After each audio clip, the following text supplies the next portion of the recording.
y'all, it's Laura and welcome back to my go-to design series where we're going through each and every one of my go-to designs that I create foundations for my pages with.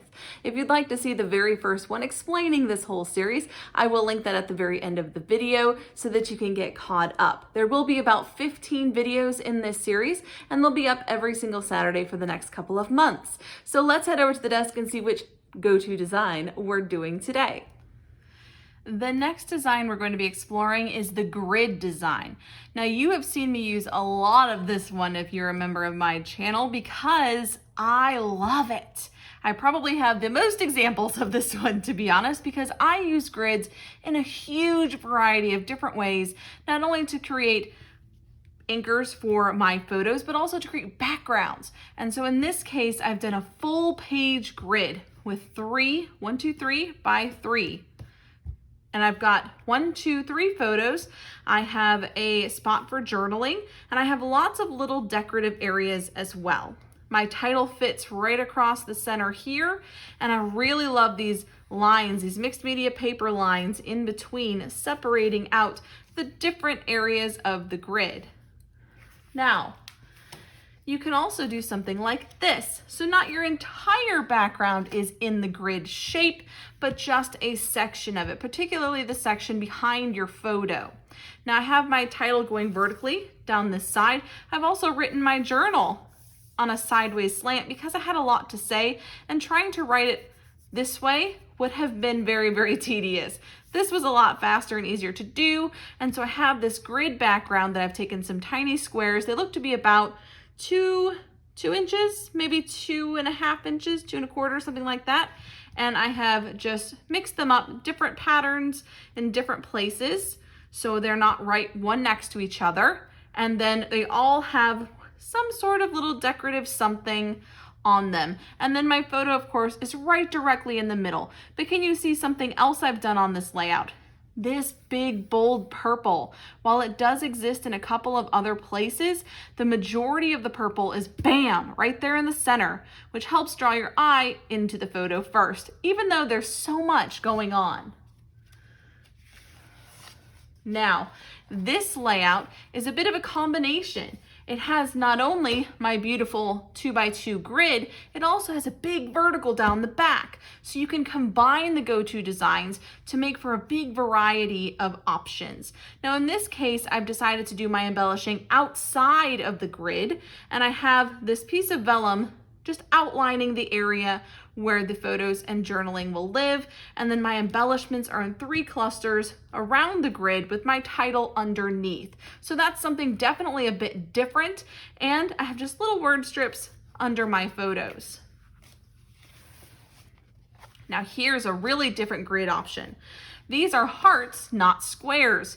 So I've taken my hearts, punched hearts, and created a grid in the background with lines, stripes down between that look like stitching lines but are just drawn lines to create a grid background. And that's just a nice foundation for my 2 photos and my embellishing around the outside. Now sometimes I like to overlap the bottom of my 2 photos to make them feel a bit more cohesive because the background is a bit scattered. Not completely so because they are nice and lined up into columns and rows, but so it's definitely a grid. It's got columns and rows, it's definitely a grid, but because it is so loose and a little bit scattered, I did decide to create a bit of a horizontal base underneath of my photos just to give it a little firmer foundation. So that's another idea. This is probably the most common way that I use a grid. 2x2.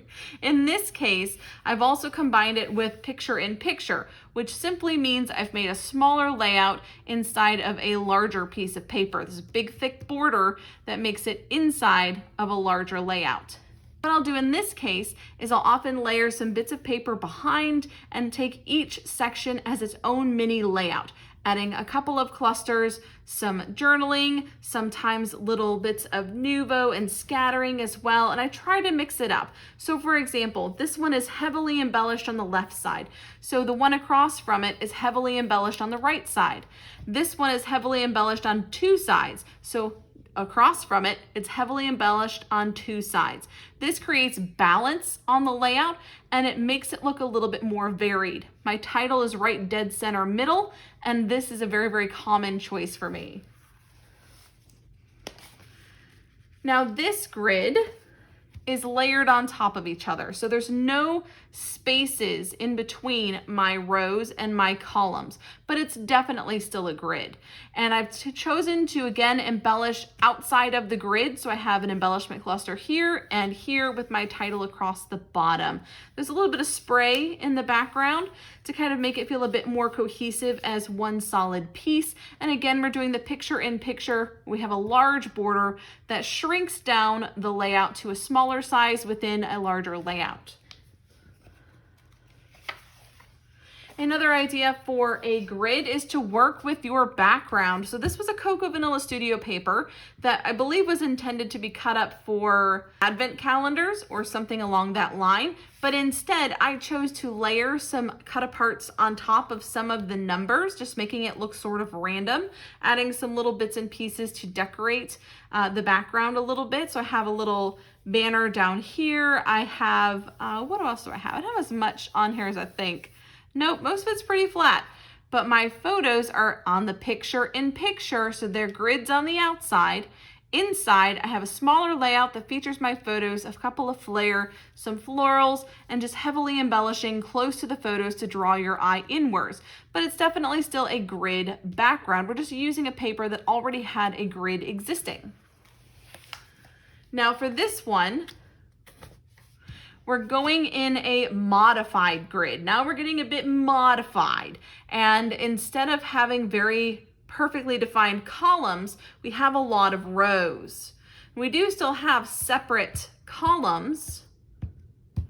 As you can see, there is space between each of these, but because I have overlapping elements, it reads more like 3 rows, which is a lot of fun. I have a scattered bit of embellishment here, a scattered bit of embellishment here, a scattered bit of embellishment here, and then my 3 photos going in this design here. So there's lots of things that connect the 3 layers with each other and that lean into each other. This overlapping element is part of that. The scattered elements is part of that. Having the big, thick black pieces is part of that, and that helps to make it feel cohesive even though my 3 photos are so separated. They also all have the same matting behind them, which helps them feel a bit more cohesive as well. So this is a modified grid that's focused more on the rows. Back to my 2x2s that I so dearly love, but these are very close together. So these 2x2 squares are only about 1/8 of an inch apart. So instead of being very separated on the page like these ones were, see how much space is in between each of the rows and columns.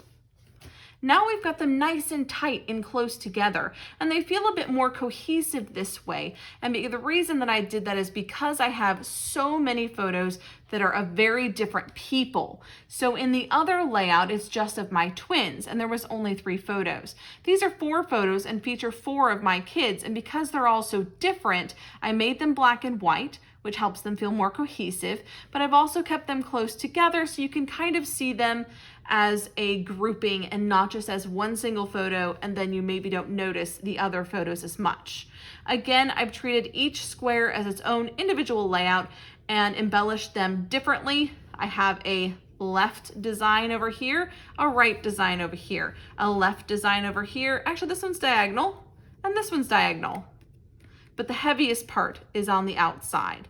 So that's an idea as well. I have my title connecting them in between, and I really, really love this one.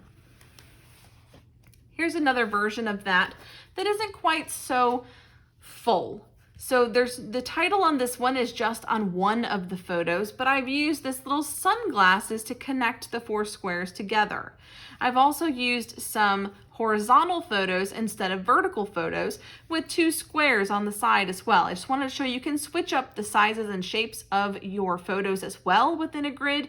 They don't all have to be going the same way, but I have done diagonal similarities just like I did before. Pretty minimal embellishing on this one, pretty minimal embellishing on this one. heavier embellishing here, heavier embellishing here, and that creates balance on the layout. Here's another grid background. Now this one's a little bit crazier, and I've even taken the grid back behind the photos. Instead of creating an outline in the center, they are tucked back underneath of my photos as well. But what really draws your eye into the photos are the colors inside the photos themselves. They're bolder and brighter than the colors in the background, despite all this embellishing. I've also made sure that my title is the largest wording on the page, and that is tucked in tight with my photos, which again helps to bring in your attention straight to the photos. I do love all of these 3D embellishments though. I just think it's incredibly fun. This one is going super simple, but it's also a different idea for a grid. So instead of having 2 and 2 or 3 and 3, we've got 3 by 2. So it doesn't have to be exactly the same number columns and rows. We can also go with different options. In this case, I've even separated them with a strip down the center for a large title. But because all of my photos are not of people, they're of puzzles, it's okay because there's no specific one that I want to be the focal image. I'm just trying to capture the idea of loving puzzles and having fun with puzzles in this layout. You can certainly take the time to enjoy each of the puzzles individually, but overall, it's a great layout that just draws into an idea, less of just a photo. I've also kept the embellishing pretty minimal on this layout because there are so many photos involved. It really doesn't need it. I've even added my journaling in as its own little rectangle here, so it's part of the grid, which is a bit of fun to do as well. Here's a different idea, making a background of circles. So it doesn't have to be just squares or hearts, but you can also go with circles. And in this case, I have cut out some acetate. I've cut out some papers. Oh, we've got a little escapee here. There you go. Oh, he doesn't want to glue to the acetate. We might have to fix that in a minute. That's okay. And I have put little embellishments inside of the open circles. There we go. But the ones back behind, I have not. So the embellishing is simply within the circles themselves and not really outside of the photos like I normally do, something a bit different. So treating each of these little shapes as its own little mini layout, if you will, and embellishing it separately, and then keeping the embellishing around the photos very, very simple. I do have a little bit of a diagonal design here with a embellishment cluster and stamping, embellishment cluster and stamping, and then I have my title, which goes very horizontally under the photos, helps to draw your attention to the photos themselves. So that's another idea, just something a little bit different. And last but not least, we have this one. So I've shown you a lot of layouts where we either have a large border around the outside or the grid fills the whole layout. In this case, we've created a layout within a layout, sort of. So I have shortened the size of the layout for the grid. Our photo is within the grid at the center, of course, and I've embellished just on the panels themselves, but I've also done something a bit different here. Not all of the panels are the same size and shape. So we have some squares, but we also have some rectangles, and we have some going vertically and some going horizontally. We have some of the squares that are more heavily embellished, some that aren't embellished at all. So this is another idea to mix up a grid layout just a little bit. I have my title across the bottom and a lot of variety of things in here. We've got foam, we have wood veneer, we have Nuvo drops and ephemera pieces, we have acrylic. There's a lot going on in this layout, but because I only used one photo and it is quite large, it draws your attention straight into the center and to the focus of the layout. I hope you've enjoyed this look at grid layouts and how you can mix them up and make them different in your albums. If you have any questions, please feel free to put them in the comments down below and let me know which one was your favorite as well. I hope you guys are enjoying this series. I have way more to come every single Saturday for the next couple of months. Be sure to join me next week, and until next time, bye guys.